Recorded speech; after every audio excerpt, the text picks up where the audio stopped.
I think it's a difficult beekeeper now just because of the state of environment. There's a lot of pesticides and herbicides right now. There's huge debate about the systemic herbicides like neonicotinoids that are expressed in the pollen of the plant. And since one theory is that since bees have a very highly developed navigational system, that maybe why they're not coming back to the hive is because their nerves are damaged and they can't find their way back. Is that thing right there the queen? That's the queen excluder.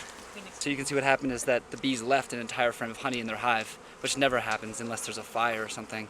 And even then, the bees are going to feed up as much as they can before they go. So you just end up with a hive that has no bees and more honey than you know what to do with.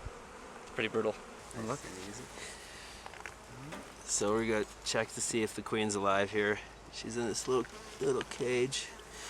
You can see she's running around there. Yeah. So I'm going to hang it from one of these frames with the screen out so that the nurse bees can still feed her. Really, the number of times you like come back with like a swollen chin or your eye all swollen. Like, thanks, Pete. You learn, you know. You gotta be slightly masochistic to be a beekeeper.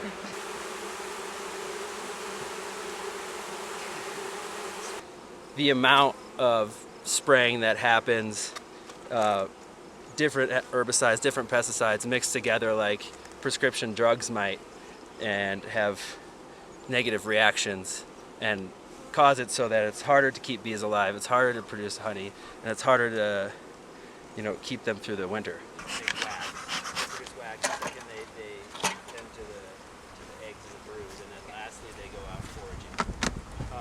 So they shake all. I think it'd be worth, though, spending 2 years or 3 years not using pesticides and then seeing if it worked. It's the kind of thing that bees are important enough that it'd be worth, foregoing certain pesticides for a certain amount of time to see if that's enough to stop this from happening, because it's pretty brutal. I mean, it really is enough to stop you from doing this economically, for the most part. Emotionally too. Emotionally too, it's really brutal. That was a really rough day, the day that we came back. The first time we went through the hives in the spring. It was very depressing. It was sort of overwhelming to see all that death in your hives.